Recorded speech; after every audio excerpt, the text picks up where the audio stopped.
Morning, peeps. Hope we're all well. I've just sat and watched Keith's video about the NAAFI and the heroes from the NAAFI. Like he says, there is a monument at the Arboretum, National Arboretum, over in Lichfield, towards the NAAFI, and it was great that the late Queen Elizabeth II, bestowed the royal title to the NAAFI.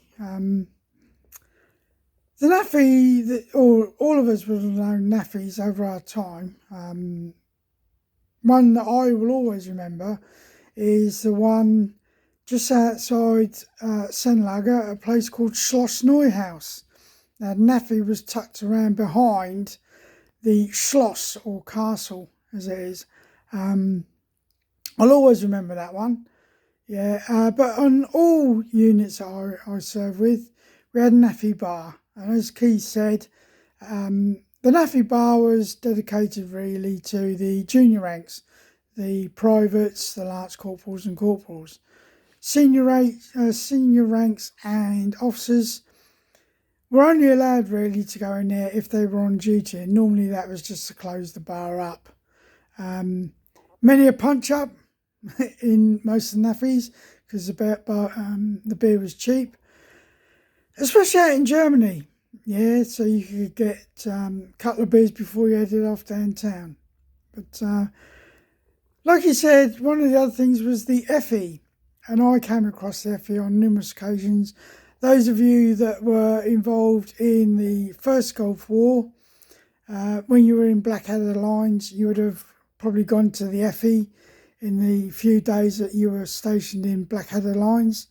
All it was a tent, yeah, with some guys there selling things such as toiletries and that. Few sweets, things like that. But like Keith said, those guys were in uniform. They'd been given a little bit of training because obviously during the First Gulf War, there was the chance that it would have really kicked off. Now, as I'd always said to all of my comrades during my time, what are you more worried about, fixing vehicles and saving your life? I know which one's more important to me. So they were given training, because if it did kick off, then obviously they were needed. And as Keith explained about the naval canteen service, the guys on board the ships would have been given tasks on board ship if anything kicked off, like a fire, such as being attacked. So they were part and parcel of what we came across. Keith mentioned the PX. Now, those of us out in Germany will remember the PX down in Frankfurt. And I remember going down there on numerous occasions. It was vast. Our NAAFIs were minute compared to the PXs that were on the bases. I do remember, this was back in the 80s, that leading up to Christmas, the British soldiers were actually banned from going to the PX down in Frankfurt. This was because we went in there and basically cleared out the PX of everything. I mean, I remember T-bone steaks, which were absolutely ginormous. You go down there and you fill your car with them to take back home, put in your freezer. Most of us had chest freezers in them days. And we cleared the PX out to the point that the American staff didn't get anything. So for a couple of weeks before Christmas, we were actually banned from going down to the PX so that the American servicemen could get what they needed for Christmas. But like I say, the FE, the PX, I know the PX appeared in the First Gulf War. When we moved over from United Nations to I4 and the Americans joined us, there was a PX set up out in Bosnia as well. But these people, like Keith was saying, predominantly civilians.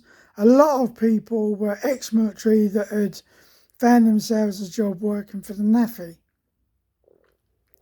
One of the other things about the NAAFI, especially in Germany, was obviously you had the NAAFI car sales. And many of us would have bought a car through the NAAFI system to drive around while we're out in Germany, all tax-free. Now, I remember I went through 5 Mitsubishi Space Wagons in my time out in Germany, because what you did is you bought one, you drove it around for 6 months, you handed it back to the salesman, he would then bring it back to the UK, flog it on, make a huge profit, yeah, and you get a brand new car. Now, the 6th car that I had, just before I left Germany in '97, was a Mitsubishi Galant with all the bells and whistles. 24 grand's worth of car back in 1997. And because of the fact that I'd had 5 space wagons beforehand, I actually said to the salesman, yeah, the wife can pick whatever car she wants. And like I say, we chose she chose the Mitsubishi Galant, which was all singing, all dancing, cruise control, air conditioning, the lot. So yeah, the NAAFI is an institute that will remain with the military forever. I'm pretty sure it will. NAAFI bars, canteens. Some of them had little vans that used to go out to ranges. Besides Wolfgang being there, it was a great institution, and long may it continue. I understand down in Bulford, and it was when I was stationed in Tidworth back in the 70s, the huge NAAFI warehouse was just outside of Bulford on the way to Salisbury.